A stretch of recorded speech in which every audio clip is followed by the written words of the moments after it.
Hey guys, in this video I'm going to show you how to install a drop ceiling in a small basement bathroom, and this video is going to cover everything from installing the wall moldings to installing the ceiling grid, and then kind of at the end we're going to install the drop ceiling panels and go over a few tips and tricks on the installation. Now, although this drop ceiling doesn't look nearly as good as the drop ceiling that I installed in my basement, it's still not bad, and it gives me access to the plumbing above and the electrical. So if that sounds good, let's get into step one and install the wall moldings. So the wall molding is essentially just an L bracket that we're going to mount to the wall, and that's going to support the drop ceiling around the perimeter of the room. Before we can hang the wall molding, we need to establish a level line across the entire perimeter of the room so that we have a reference line to actually hang the wall molding on. I used a laser level to mark my line, but you can also go old school and just use a tape measure and a level. The manufacturer recommends you give yourself a couple inches below the joists or any kind of obstructions above so you can actually position the wall panels, but the space in my bathroom is very limited, so I went as high as I could. Position the wall molding so that it's flush with the laser line or just level line that you established previously, and then you're going to attach it to each wall stud. I found that self-tapping metal screws work the best for this because the wall molding I used was made of metal. There are going to be multiple instances where you're going to need to trim the wall molding to length, and to do that, just use some tin snips. For the inside corners, the manufacturer recommends that you stagger the joint as shown in this figure, but for my installation, I found myself tucking one end into the other, which worked for me, but it's not exactly sanctioned by the manufacturer. For the outside corners, you're going to create a miter joint, which is going to be a 45 on each corner. So I held a piece of wall molding in place with some masking tape, and here I am just establishing that 45-degree angle, and then I'm going to cut that using tin snips, just like we did for the straight cuts. I recommend that you use a carpenter square to make sure that you get a perfect 45-degree angle, but the tin snips are going to make cutting it pretty easy, and here I am showing how they come together just for illustration purposes only. To attach the outside corner to the wall, position it on the level line, and then attach to the studs using a self-tapping metal screw, making sure that the 45 degrees line up as they should. And now that you know how to install the inside corners and the outside corners, it's just a matter of going around the rest of the room, attaching the wall moldings to each stud as you go across, and just make sure that the wall molding is perfectly level and in line with your laser line as you go across the room. But overall, installing the wall molding is not rocket science. And once you have it installed around the entire perimeter of the room, we can move on to step two, which is installing the ceiling grid. But before you start just installing the ceiling grid, we need to think a little bit about layout. If you're a little bit old school, you can use some graph paper and a calculator to map out your room grid, or you can use Armstrong Ceiling's online resource, which allows you to enter your room dimensions, enter the size of your panels, enter the ceiling joist direction, and it's going to calculate how many panels you're going to need, and it's also going to figure out the width of your border panels. It's pretty handy. Let's take a look at this example room, which is 132 inches by 104 inches. If we look at the horizontal run, you can see that we have room for 5 full 24-inch ceiling panels, which leaves us with 12 inches left over.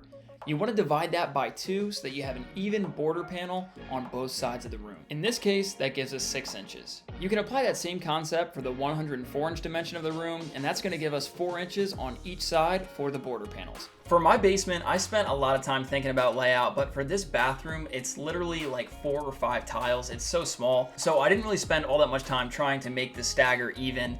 I just kind of put it up in place. So spend a little bit more time if you want it to look a little bit cleaner than this installation. Also, if you plan to install any kind of soundproofing installation, you want to do that before you put in the ceiling grid, since that'll just get in the way. So on the perimeter of the room, the drop ceiling grid is going to be supported by the wall molding, but in the center of the room, the grid is supported by either hanger wire or quick hang hardware. Here's a look at the quick hang bracket, which attaches directly to the ceiling joist, and then we have our quick hang hook, which when we squeeze this together, we can slide it through like that, turn it over, and then when we squeeze the tabs here, we can adjust the height of the hook. Because the quick hang hardware is used to support the main beams, we need to position it so that it's either one border panel's length away from the wall or a border panel's length plus 24 inches, which is the size of one standard ceiling panel. For my basement drop ceiling installation, I needed to install 2 main beams, so I had to attach this quick hang hardware to the studs with 1 screw in the middle, and then you're going to bend the hanger wire out of the way if there's an obstruction at the top. After installing the quick hang hardware, it's time to prepare and hang the main beams. But not so fast. You can't just go install a full piece of main beam, because you need to trim the end of the main beam so that the cross T slot on the main beam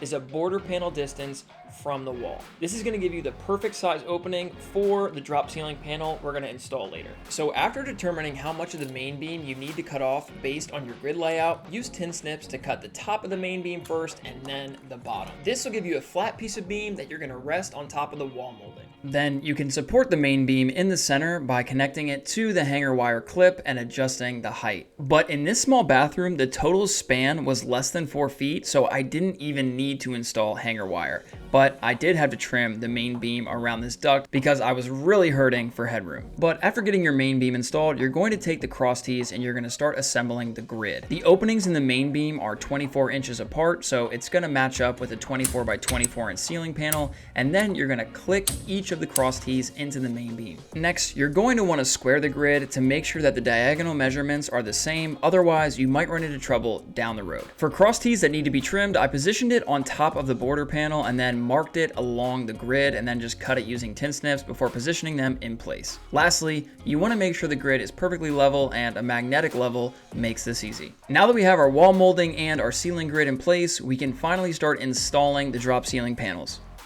Now, unlike other drop ceiling panels, these are made out of PVC, so they're not going to get all yellow and discolored at the first sign of water, and for that reason, I was comfortable installing these in my basement bathroom, where there's probably going to be a little bit of moisture from the shower, the sink, etc.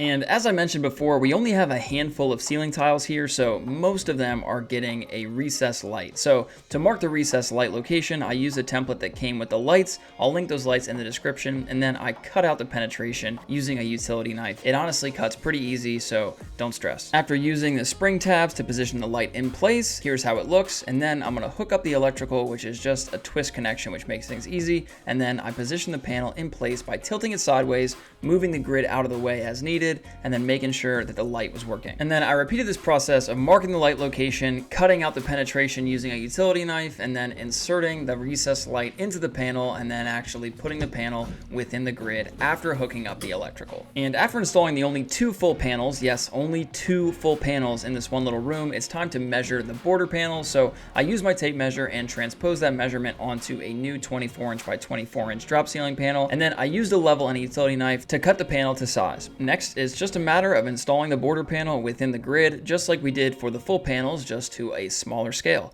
Then you're going to repeat this process of cutting the border panels to the appropriate size and installing them within the grid. In the other part of the bathroom above the shower, we had 1 full panel with no lights, and then we had 2 panels with lights, and I also had to cut out this penetration for an exhaust fan, and I'll show you how to install a bathroom exhaust fan in the next video. After installing this last piece around the outside corner, let's talk about a few tips and tricks and reveal the final result. If I'm being perfectly honest, installing a drop ceiling is a little bit cumbersome, and you're gonna make a few mistakes. You're gonna cut something to the wrong size. You're gonna find out the main beam that you cut doesn't line up perfectly with the penetration for the cross tee. It's a little bit of trial and error, and I certainly had my fair share of errors, but once you get the hang of it, it is not too bad. Another tip would be don't install the old school mineral fiber drop ceiling panels in your basement. Those get nasty quick. If they have any water, they're gonna turn yellow and just fall to pieces. Go with PVC if you're gonna go with a drop ceiling. With all that said, let's take a look at the final result of my bathroom. Now, I know you guys hate it when I rip on my work, but let's be honest, this is not going to be in Better Homes and Gardens, but for a basement bathroom with a ceiling height of 6 foot 2 inches, this will work. All right, that's a wrap on this video. If you enjoyed it, drop a like down below, and if you want to see how I installed this exhaust fan right here in the back, definitely subscribe, because we're going to cover the rest of this basement bathroom in the next couple of videos. Thanks for watching. I'll see you on the next one.